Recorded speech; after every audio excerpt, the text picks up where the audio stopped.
the thing I realized was that it really isn't about the money. I mean, it's about the money, but it's not about the money, because really the most important thing that they want is to feel safe. And the second thing they really want is that they're going to be listened to and respected. The money sort of greases the wheel, but it's who you are that really makes it happen. And she could have made 10 times what I gave her, honestly. The way she looked and the way she was, she could have hooked up with, you talked about, can you really land a billionaire? She could have hooked up with somebody way wealthier than I was. Yeah. In fact, her husband now is much wealthier than I am. So she was capable of doing that, but she stuck with me because of how I treated her.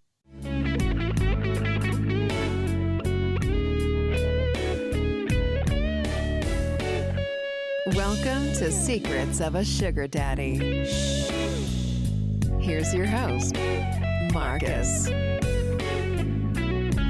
Welcome to another episode of Secrets of a Sugar Daddy, the #1 sugar dating podcast in the world, where we pull back the curtains on the good, the bad, and the ugly, shocking stories of sugar dating.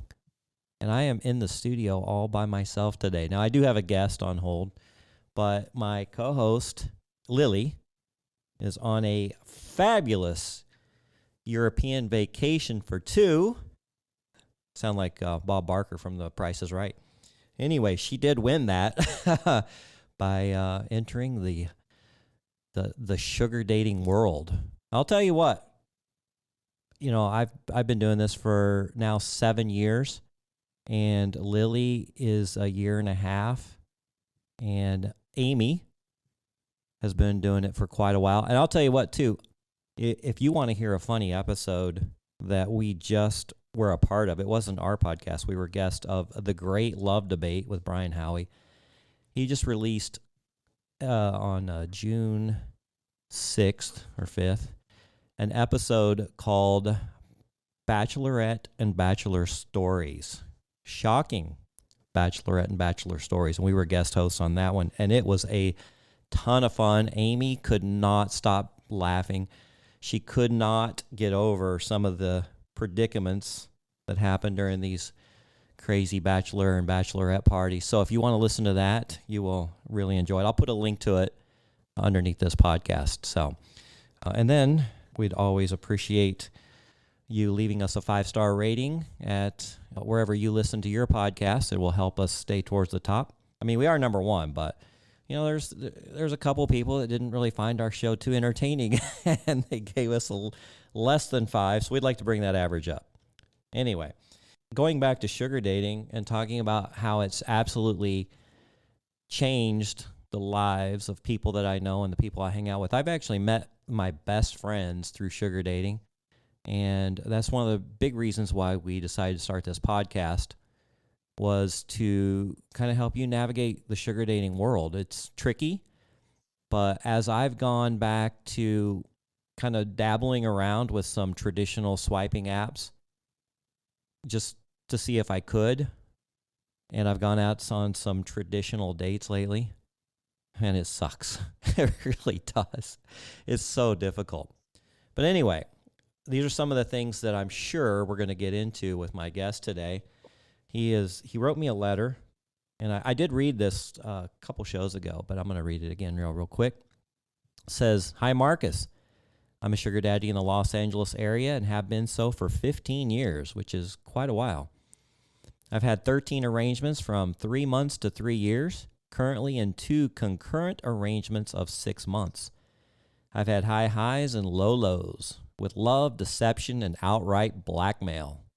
Well, I can't wait to get into some of this.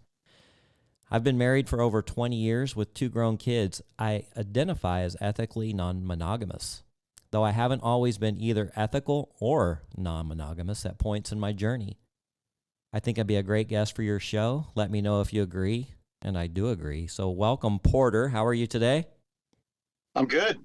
So you are calling and through Zoom because you took an hour off for work or so, right? I did. All right. And I'm in Los Angeles, so I can't be local. Okay. So. Yeah. Well, I appreciate you joining us and I have tons and tons of questions, and I'm sure our audience does too after this letter.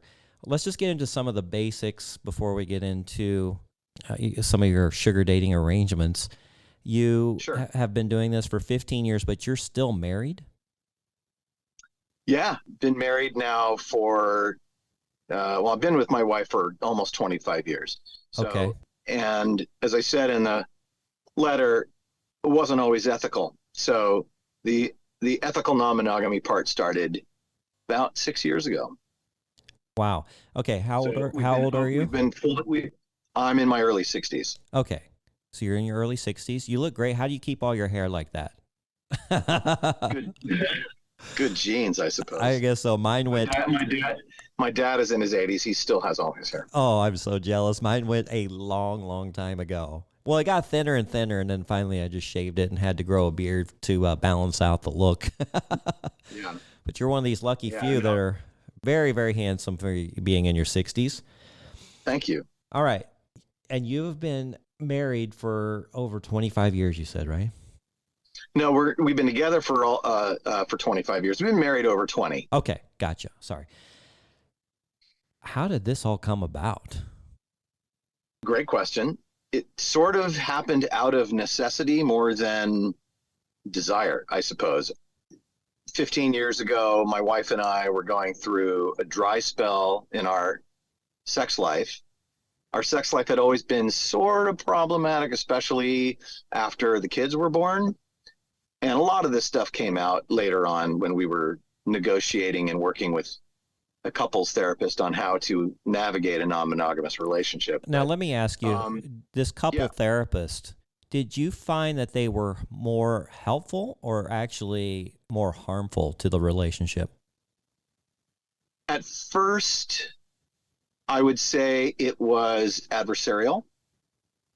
I didn't like to use the words cheating and infidelity and all that stuff. I mean, I know it's because it's all value judgment, but when you look at the whole context of our relationship and the whole trajectory of it, if there was cheating, it was mutual, even though one of them involved me having sex with somebody else and the other involved something else, right?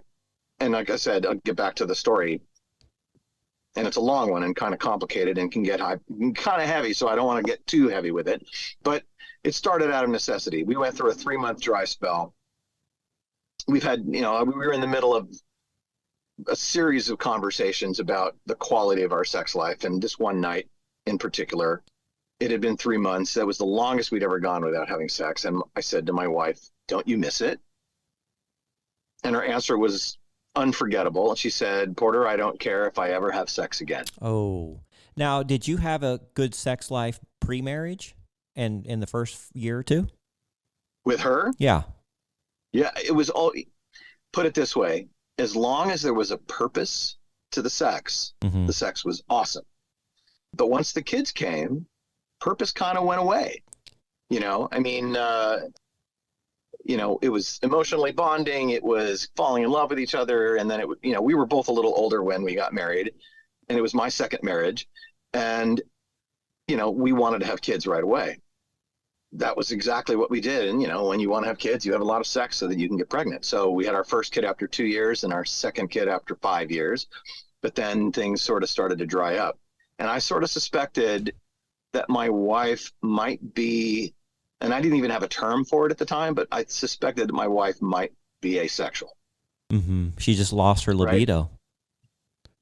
And there was a whole lot of pathology around that, and we worked it all out through counseling. But, she never really had a whole lot of sexual feelings, period. She knew that as long as there was something to it, then sex was okay. You know what I'm saying? But after the kids came, my wife started drawing tighter and tighter boundaries around things that we would do in bed, right? Before that, it was like anything goes. And then it sort of dried up. I never really complained about the frequency of sex because I figured that was her exclusive domain, right? Anyway, she said, "I don't care if I ever have sex again." Which is tough for you to hear because human beings are designed to have sex. Yes, of course. But here I am in my mid-40s thinking that the sexual part of my marriage was over. Yeah, that's tough. Or at least potentially over. And, and rather than, lose my shit, and I'm sorry, can I use that word? In the podcast universe, you can say any fucking thing you want to say. Excellent. So rather than lose my shit and say, what the fuck are you talking about? Yeah. And start an argument with her, I just, I wanted to learn more. So I asked her a question, which was, what would you have me do with that information? Mm-hmm. Because clearly this was something that could have been on her mind for some time. And it probably was, since we'd been having a series of conversations about it. And she says, well, I know you've been unhappy with our sex life for a while, which was true. She said another thing, which I will never forget, which was maybe you could find a girlfriend for sex. She proposed that to you. And you've got to, yes, she did. And you've got to understand that in the context of our relationship and her upbringing, it was an earthquake. So again, rather than become, to express all of this astonishment and potentially create an argument, I just basically asked her another question. I wanted to know how much thought she had put into this idea. So I said, how do you see that working? And it was just rule after rule after rule. Oh. And in hindsight, the rules didn't seem all that, that didn't seem all that bad. I mean, in hindsight, I probably would agree to them today if she had brought them up, today. But at the time, all I heard was control, control, control. And you can do this, but I'm going to make sure you don't enjoy it. So I said, well, what I'd really prefer to see is that, you trust me to select a good partner. You trust me to prioritize the family and the marriage, and that I'm here, right? And she immediately said, well, it was a bad idea. Forget I said it. Well, you're not going to forget that. How old were your kids at the time? My kids were young. Okay. They were under the age of 7. Okay. I wasn't going to, that conversation ended. I went to sleep, and then I woke up the next day and I was like, this is the solution to have a non-monogamous relationship. And so I basically conveniently and unethically pretended not to hear that part that she said, forget I brought it up. It was a bad idea. Of course you didn't hear that part. So it just happened to coincide with me reading some article in the New York Times about sugar dating, and it featured Seeking and it featured Brandon, and I was like, I'm going to check this out. That article must have hit a lot of people, because you're not the first one to bring that up as their awakening to the whole idea. I've been feeling like for 15 years that I've been living in a bubble and no one else is going through what I'm going through, and it's good to hear. Like I said, I read that article and I went and I looked at the website, and because I was, at the time, it was in the middle of the recession and I was not employed, I said, this is probably not a good idea for me, at least until I'm working again. And I had gone from a multiple 6-figure income to zero as a result of the recession. A little hard to sugar date with zero income. Yeah. I mean, I had some, and I had money, we had cash, but it was like, it would have been unwise for me to have invested in that kind of lifestyle, when there were bills to pay. Yeah. So I just kind of put it on the back burner, but for, a month later, I got a job and started looking, but I still didn't want to hit Seeking just yet. So I did the next thing, which was, and your co-hosts would gasp, but I went to Craigslist and. Well, where else are you going to go? That used to be a resource for people that were looking for sugar dating. Yeah, but Craigslist was it's seedy. And so I said, I'm going to give it a shot and see if there's anything that pops up. And so I went into their casual encounters section and I typed in sugar daddy, and one profile popped up, and I got really, really lucky. And she was young and attractive and lived locally and was actually in my business. So we had some areas of commonality that we could talk things over. And so we met for lunch, and that day we decided to hook up, and we hooked up, and it was fun. But the next day I was overcome with guilt, having done what I did. And I ended it immediately. And I did that a couple more times before I settled into it. By that time I'd gotten into Seeking. And I had my first arrangement really begin in like September of 2008. Wow, that was So really almost early 15 years. on. The site was very new back then. Yeah. Was there a lot to Yeah. choose from? Because I didn't join until 2016. I got to tell you, this was one of the main reasons why I never went anywhere else for female companionship. So I would go in there and I would put in my search criteria, and back would come 10,000 hits, right? Just in Los Angeles, within 25 miles of my home. Wow. And, going through them, I was like, okay, well, at any one given moment, there was at least 100 profiles that were active in that moment. And I'm thinking to myself, well, crap, out of 100, if I can find 10 who were interested in dating me, I'm way ahead of the game, right? So it was like shooting fish in a barrel, to use a really bad metaphor. But I've actually used that one multiple times because it really is. I don't know a better way to describe it. Could not believe my luck. So the first girl I had an arrangement with was in her mid-30s, and she had told me during a phone call that she was open sexually to pretty much anything. She was bisexual. She would do anything. And she had her own apartment, and she was normal, right?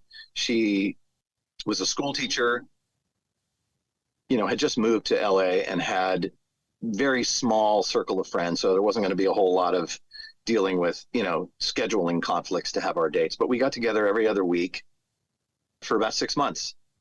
And your wife still doesn't know at this point? Nothing. Okay. No, nothing. Were you doing this during the day? It would typically, because I was in sales, I could do at any time during the day. Okay. So I could say to my wife that I had a meeting with a client after work, and that was it, so it was easy. Okay. And my wife had absolutely no idea. That ended in the beginning of 2009. I just sort of got bored with her. She wasn't the brightest bulb in the box. So, and I realized that I wanted more than sex out of these arrangements. I wanted someone I could talk to, someone who could hold their end of a conversation about whatever I wanted to talk about. And there was some shared commonality. In 2009, I fumbled a little bit more, and then I found another girl. I had two girls actually to choose from. One of them lived on the west side of town. The other one lived on the east side of town. And I was working on the west side of town. So I chose her for a date. But right after the first date, I got transferred to the other side of town. Mm-hmm. Now, this girl who lived on the east side of town was all kinds of wrong for me. She was too young. She was 22 years old. I was in my late 40s at the time. She was too tall. Okay. I like short, petite, girl next door types, right? That was my type. Yeah, I like those. She was Persian, so she had dark hair, dark eyes, dark skin, just not my type. Mm-hmm. We met for coffee. Oh, actually, before that, I was looking at her profile, and while she was very, very attractive, it was what she wrote in her profile that really attracted me, which was talking about mutual interests and shared values. And I was like, this is in a sugar dating profile? This is unusual. So I was intrigued enough to want to meet her. And we met for coffee, and she was literally a supermodel. I mean, one of the most beautiful women I'd ever seen, but still wasn't 100% convinced that she was my type.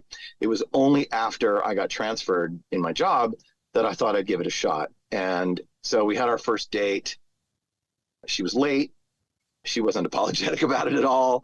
Those pretty girls think they can get away with anything, don't they? Right? And the sex was really great. I had a good time with her. It wasn't until like the third or fourth date that I figured this one's got legs on it. Not just her, the relationship or the arrangement. We were together off and on for 3 years. Wow. A year in, she met a guy I didn't know who would eventually become her husband. She didn't marry him until after we were done, obviously. But so she was cheating on her boyfriend with me. I was cheating on my wife with her. Oh, wow. How did you structure the arrangement with her? We would get together late afternoons, a couple times a month at her place. How did you structure it financially? Every one of my arrangements is PPM. Okay. It is Those who say that, they feel more respected when they get a monthly allowance, I can understand it. And sometimes I offer it, but, I find it works best for my cash flow, and they find out it works best for their cash flow Yeah. if there's money every time they show up. Right. I like that too. Right. So when I would explain it to them that way, they would be like, yeah, I don't care about the monthly thing after all. But we saw each other off and on for the next 3 years, a couple of breakups here and there. But 2 years in, the L word popped out. And on her part or yours? Mine. I was first, but I knew she had feelings for me by then. Yeah. By But that I said time, it you know. first. Huh? By that time, you know where you stand. Yeah. I mean, she was, believe it or not, she was at the time I figured this out, she was in Europe with her boyfriend. And I had already told her, don't email me, don't send me anything, don't think of me, just enjoy yourself with this guy. She said he was the one. I'm like, I don't want to be a part of your thoughts while you're with this guy. Because I was thinking that, they'd been together almost a year at that point. He was going to either ask her to move in with him or he was going to propose or something. It was a big romantic gesture, because that's how I think. But he didn't. And halfway through, she wrote me an email and she said, I'm still single. I'm not moving in with him yet. And I miss you and I can't wait to see you again. I'm like, this is the most unusual email I've ever gotten. The woman who is on the other side of the world with the man she loves is telling her secret lover that she can't wait to see him again. That's when I knew she had feelings. Do you think he ever found out? If he did, then they did some serious work. I don't know if he ever did. So what thoughts are going through your head? Because you're like, okay, I'm in love with this girl. She's in love with me. I wasn't in love with her. I loved her. You loved it's her. It's like, you have a really close friend that you love. Okay. Right? Okay. Yeah, there's different levels of love. I understand, yeah. Yeah. No, I wasn't ever imagining it with her. It was ridiculous. We were 25 years apart. It was just ridiculous, right? So it made no sense. So, but as long as it made sense, she brought a lot of joy to my life. I mean, I was having great sex and my marriage was going through a really dark period and she was bringing some joy, right? A couple of months after I said it, she said it. And then things started to unravel at that point. Oh, why do you think that was? Why do you think that changed things? It just put a little pressure on the relationship? I think it scared the crap out of her. Yeah. That she loved two men. And she wasn't really, I guess, mature enough to understand the difference between what she felt for her boyfriend and what she felt for me. Yeah, I got it. That's my own analysis. I don't know that she never said that to me. But she started to sort of back away from the arrangement at that point. And it wasn't long after that.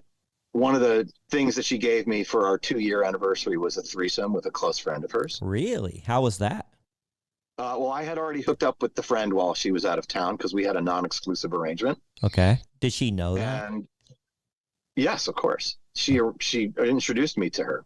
But we had a threesome, and it was everything that I wanted it to be. I mean, everything. Have you ever done that before? Trying to think. Before I got married, yes. Okay. Yes. Because I didn't have my first threesome until after my marriage, and then through seeking, and I've had a few since. And yeah, there was various degrees of awkwardness and joy. But apparently the two of them had done that multiple times. Okay. So a few weeks, this was early 2012, a few weeks after that happened, my girl texted me and she said, have you gotten tested lately? Uh-oh. So it turned out that the other girl had contracted an STD. Okay. Very common. And so, yeah, they had another threesome like the next week with that girl's sugar daddy. And that guy got an STD. And then my girlfriend got the STD. I dodged the bullet. I was really lucky. I don't know how that happened, but I dodged the bullet. Well, at least you didn't have to worry about passing it on to your wife. That would have been very hard to explain. Exactly. It was really hard. So we took a little breather until she got herself clean again. And then we started seeing each other, but that was only once a month after that. And after we hit 3 years, I brought up the topic of winding things down. It was getting very clear to me that she was going to move in with this guy at some point. They had been together for 2 years. He lived in another city, seemed like a really good guy. I never met him, but everything she told me about him, he was just like a stand-up guy and very traditional and wouldn't put up with non-monogamy stuff. So, we picked a time when we were going to end it. It ended a couple months earlier than that. So that was the end of that relationship, which was very emotionally difficult for both of us. But, didn't stop me from, obviously continuing. And in fact, the next arrangement I had was with another girl that she introduced me to. So, yeah, that was fun.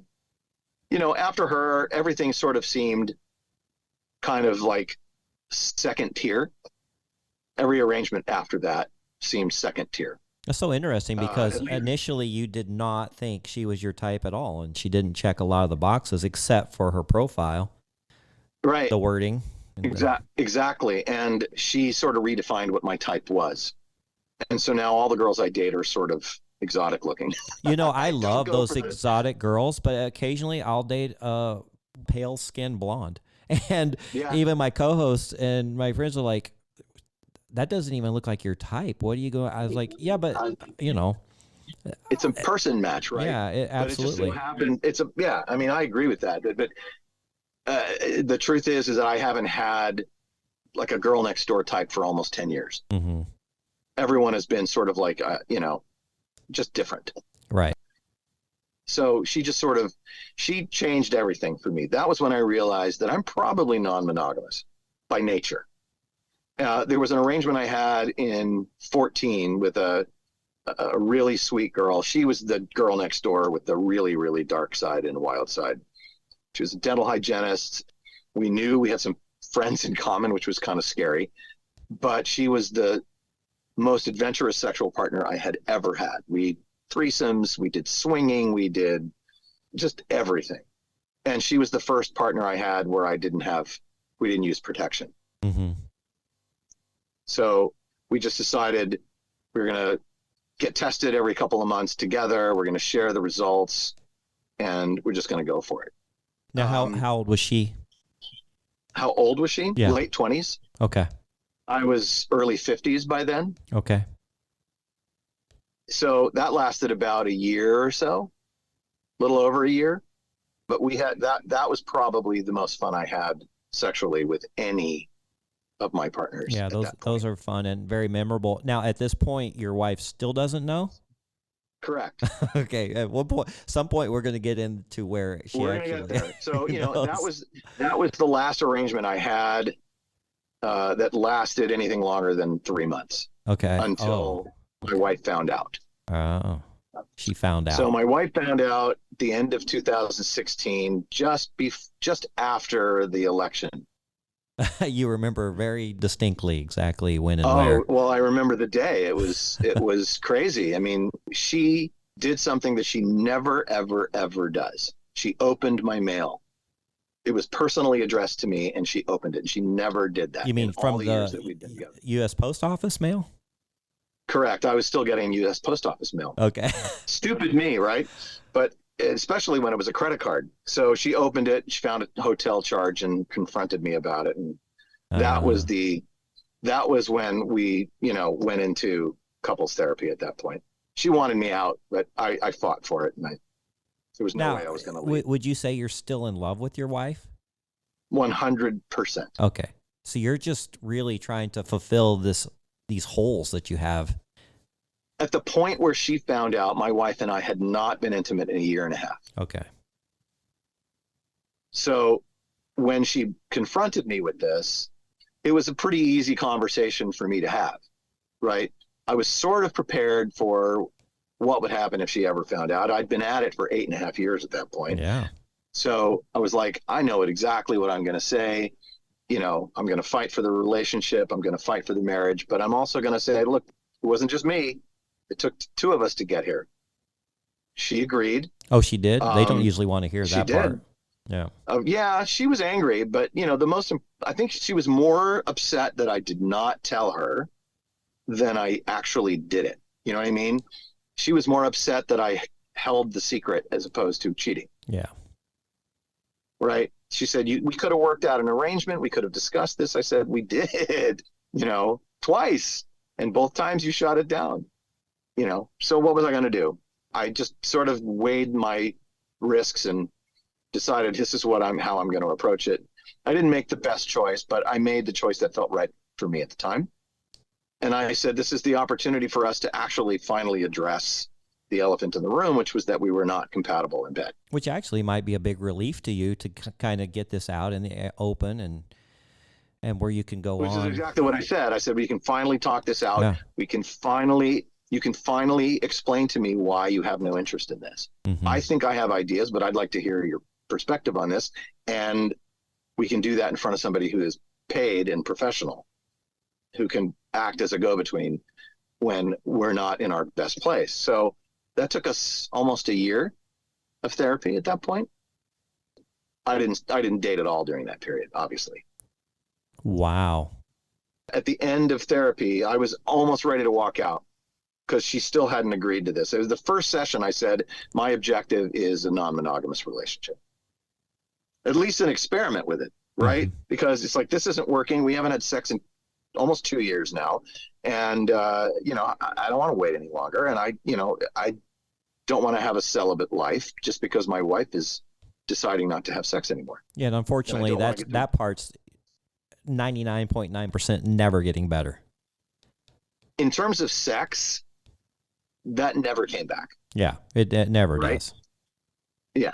So, well, I take that back. It briefly came back. What happened, it was like I said, I was ready to walk out. I was ready to say, this is over. I've given you all this time to kind of, you've heard me heard what I said. I've apologized a million times. I've done all this stuff. And she jumped the gun on me. She says, okay, I'm ready, but here are my conditions. I'm not ready for you to be alone with another woman yet. So I want to participate. Oh, interesting turn. I'm like, you mean threesomes? She said, yeah. I said, well, twist my arm. I'm in. Yeah. What took you so long to convince me, yeah, right? It's like, yeah, exactly. We went home and I asked her 10 more times, are you sure? Are you sure? Are you sure? She's like, shut up already. I'm ready. I'm down. So I knew exactly what to do. Obviously I went back to seeking. And by the way, when she found out, she only found out about the last woman I was with. She didn't find out about the whole 8.5 years before that. And hopefully she never will. Okay. The one woman was bad enough. Right. And that was the only woman where there was a paper trail. Everything else there was no paper trail. Mm-hmm. She, I went right back to seeking, but I knew exactly who I was going to ask. There was a woman that I had a threesome with the last girl I was with. We had a threesome with this girl, and she specialized in arrangements with couples. So I already knew her, and I reached out and I said, pretend you don't know me and let's try this. And it was great. So we had like a few months of play with just the three of us. But those were the only times I had sex with my wife. And it's been 5 years now, and there's been nothing since then. That was the last time? Yeah, January of 2018 was the last time I had sex with her. Yeah. It's just gotten worse. As much as I love her, as much as I adore her, we're very affectionate with each other. We're very intimate with each other, but we're just not sexual with each other. She identified as asexual. So she even said it in the therapy. She said, I'm probably asexual. I don't have any sexual feelings whatsoever at all. And there were other things that were going on too with her physically that just killed her libido. But, I said, I'm fine with a celibate marriage, but I'm not going to have a celibate life. So we have to come up with a creative solution. So this was it. After the threesomes were over, we took a little break. And later in the year, I went off on my own and started doing it myself. And I had, a number of different little arrangements here and there. One of them lasted almost a year. But the thing that has characterized the ones later is that they have been fully open, right? The dates go on the calendar. My wife knows when I'm going to be out. Really? Boy, that's refreshing. Yeah. This is the difference between traditional non-monogamy and ethical non-monogamy Yeah. is that you really have to be transparent, and the communication has to be really What about the really tight. financial part? Is she aware of that? Uh-huh. Okay. It's not her favorite part of it. Of course it's not. Yeah, she doesn't see the difference between the arrangement and sex work. Yeah, right. Right. How did you hide the financial part in the beginning? I had my own money. Okay. We had separate accounts, and I had my own money for a long, long time. Okay. So I was able to hide all of that. I think the reason why, I think subconsciously I hated being secret, and I wanted to be open about it. And I think that's why I wasn't careful with my credit card bill. Mm-hmm. Right. So, like I said, now it's the dates go on the calendar. My wife knows about it.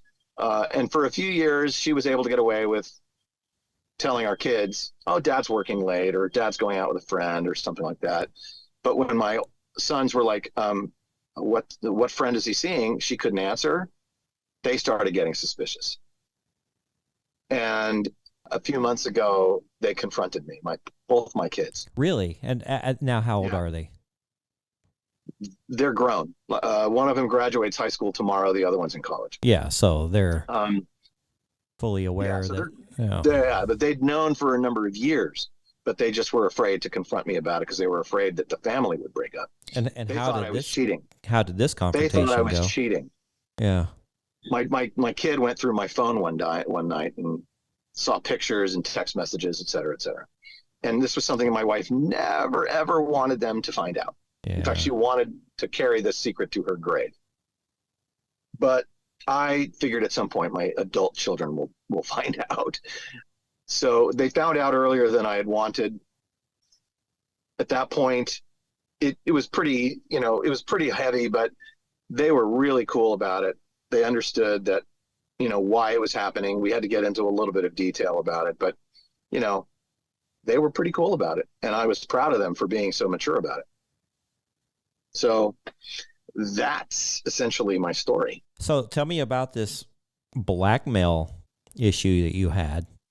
I think I'm not really alone in this, but there are a lot of scammers on that site. We talk about them almost every episode. Right. So, I had a woman who I hooked up with one time and politely recognizing that she was not a good fit. And, sometimes, and I think every sugar daddy will probably say this, it's like, you don't really know about a woman until you have sex with them, that they're a good fit or not. And this woman was not a good fit. And, I was trying to be good about it and say, I don't think this is going to work out. And she confronted me with where I worked, my wife's name, my full name. She says, I'm sending all of this to your wife right now. Now, how did she get all that information? She snooped. Yeah. She Googled my phone number, and I think it probably took her to, I was in a business where my phone number was, and I was using my work number.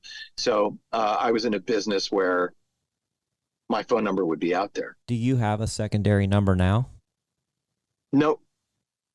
Why not? Because it's all in the open now, Marcus. So yeah, I know, but still, you get these crazy women, and I've become so much better at selecting partners over the years that just doesn't happen anymore.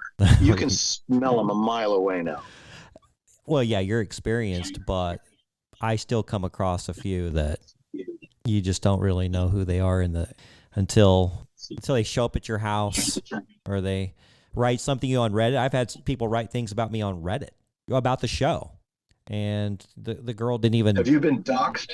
Have you been doxxed by one of your previous sugar babies? Well, what happened was I met a girl at a bar, absolutely stunning, as advertised in her photos. She had the worst attitude I've ever encountered from meeting somebody. Just sat there with her arms crossed with like, why are you even bothering me type attitude. I tried my very best to break through that wall. finally I was able to actually get her to loosen up when we started talking about her cats, because I actually enjoy cats. They're well, I mean, you find commonality. yeah, You they're try to they're exploit it as much as fascinating possible. creatures to me. So I was able to get her to loosen up a little bit, but it just was going nowhere. So we would go to the parking lot and give a hug goodbye, and that was it. And I just said, hey, I really appreciate your time. I text her after it was over, but I said I couldn't get over through that wall. I don't know, what was the problem, but I wish you the best. And I can't remember exactly how I ended it. So later, I just started the podcast actually, and I recorded this really funny episode, and I thought she would enjoy it. So I sent that to her, and then she goes on Reddit and talks about how disgusting that I was, how disgusting the show was, blah, blah, blah. And then another gentleman who she was talking to a year later on Seeking mentioned the show and how he was a fan of it, and she absolutely went off on me, and I met her one time. So and wrote all these bad things about me. I don't mean to be confrontational, but where was your first mistake? Right? It's like once you determine that the woman is not going to be a fit, I'm done. I don't communicate with them ever again. Yeah. I was hoping, and I just kind of summarized the message I sent her. It was in a nice way, and I was kind of hoping I would get a different response, but I didn't. And, I'm still making mistakes. We're still learning, even though I've been in the single for 7 years, every day, that I go out, every time I go out with somebody, I'm learning how to deal, because everybody has different personalities. You can't treat every single person the same. But I'll tell you what, this type of dating versus traditional dating, I mean, did you ever try the other side? You mean going back to like Match or Tinder? Yeah, did you ever like try to find somebody on one of those apps? Hell no. Yeah. The thing I figured out really early on was that Seeking, now you understand, when I started doing this, really all I wanted was to get laid. All I really wanted to do was have sex. So Seeking was a sure thing. Pretty much, yeah. You come to an agreement on an allowance, and you're gonna get lucky. Mm-hmm. Unless unless I was a dick, and I generally don't think about that about myself. So yeah, if you're somewhat put together, you keep yourself presentable, and you're not a douchebag to these girls. They're in it for a financial, a benefit. So whether they like you or not, if they can put up with you and aren't embarrassed to be seen with you, yeah, they're going to you're going to have a good time. Right. And that 3-year arrangement that I had, the most I ever gave her was $500 per meet. Okay. The thing I realized was that it really isn't about the money. I mean, it's about the money, but it's not about the money, because really the most important thing that they want is to feel safe.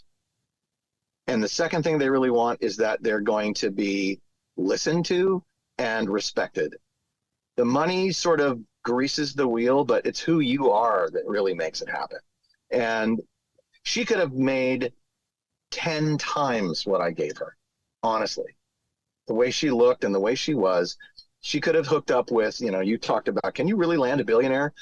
She could have hooked up with somebody way wealthier than I was. Yeah. In fact, her husband now is much wealthier than I am. So she was capable of doing that, but she stuck with me because of how I treated her. And she always knew I was reliable. I showed up, I kept my word, and that's all they want, And so that was the secret I learned. It's that if you make the allowance too high, then they get hooked on the money and it's not about you anymore. Right. So you try to, I think I heard in a previous episode, it's the guy's responsibility to try to get it as low as it can go. I don't really think about it in those terms. I'm trying to find the best partner I can find. I know what my financial capabilities are. I've got 2 kids in college now, so and a mortgage and all that stuff. So all that, I don't make a ton of money, but I make a good living. Mm-hmm. But I know what I can afford, I'm going to go on, I'm going to look for somebody who has a job, right? Because I want them to have their own source of income. Because if you can't meet your basic needs, you're not a partner for me. So like my current girlfriend, one of the two, actually both of them, they have full-time jobs, they have their own places, and one of them, almost makes as much as I do. Oh, nice. Right. So why does she do this? Because she likes the quality of the men she meets on Seeking more than she likes meets on Match. The guys on Match are desperate. The guys on OkCupid are douchebags, and eHarmony doesn't resonate with her because she's not that type of girl. You know what I'm saying? Yeah, my co-host Kimmy makes probably more than most sugar daddies make, and she's still sugar dating because of the quality of men. Exactly. And I get that feedback a lot from a lot of the girls that I date. So, I'm very selective about who I pick. I don't pick needy. I don't pick emotionally unstable. I don't pick a financially like I'm going broke and you send me $200 today type of girls. And I pick girls who strike me as kind. I give what I get, what I want. I give them kindness and I hope I get it in return. But if I don't, they're not going to be my partner. So, I've had a couple of too many false starts to be proud of, but I've made my mistakes, but I've learned now. What you found out though very quickly was that sugar dating was a lot deeper, a lot more than sex. To me, it's no different than traditional dating, except in one way, in that there's a shorthand in terms of whether you decide you're going to go, and it really is just a casual relationship. Right. If it's going to become something long term, then the arrangement ends, and now you're a relationship. Mm-hmm. Right. But as long as it's an arrangement, it's casual. But it's same as dating. You're going to spend that kind of money on a girl that you're just casually dating. You're going to go take them to nice restaurants and sporting events and games, and you're going to and you're going to go traveling with them. You're going to do stuff. You know what I mean? So to me, it's no different.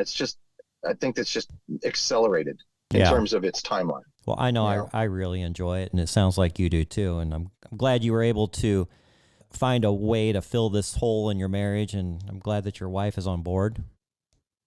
That makes it a lot easier. Yeah, I mean, it's not a picnic all the time, but certainly it's better than her not knowing. That's for sure. Yeah, I agree. Hey, how did you find us? Searching on for a good podcast. I that's how I found out about, I always look for sugar daddies. I want to talk to other sugar daddies because, like I said, I feel like I live in a bubble sometimes and I don't know the perspective. I hear the feedback from the girls that I date about the quality of men they find on Seeking so much. And there's a lot of jerks on that site. I have to be honest.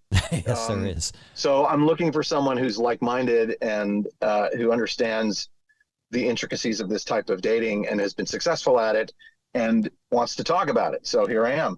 Well, we really appreciate your point of view and your perspective coming on because we are extremely like-minded. And some of the things that you've gone through, I've gone through the exact same thing. And actually, most of our sugar daddy listeners have too. And the listeners who are thinking about becoming a sugar daddy. I mean, this is it. This is how it goes. So we will have... Well, I really appreciate you having me on the show, Marcus. It's been my pleasure. It's been my honor. And, if you're ever, looking for a perspective from another sugar daddy, I'm happy to answer questions. Yeah, keep in touch. If you got any more crazy stories, write us and let me know about those. And I always love reading letters on air and then checking back with our past guests. We've done that quite a few times. We've had guests on multiple times. So that would be cool. Yeah. And if you have any crazy sugar dating stories you'd like to share, like Porter did, go to our website at secretsofasugardaddy.com and leave us a message there. And you can also leave us a message at Instagram, same name, and we get that very quickly. All right. Next week I'll have some co-hosts. Well, I don't know. Lily is she's still on her European vacation. I can't wait to hear more about that. And if you're a sugar mama and you want to treat me to a European vacation, I am game. All right. I'm there too. All right. Okay. Until next episode. Bye-bye. Thanks, Marcus. All right. Bye. Thanks for joining us. If you'd like to connect or even be on the show, we'd love to hear from you at secretsofasugardaddy.com.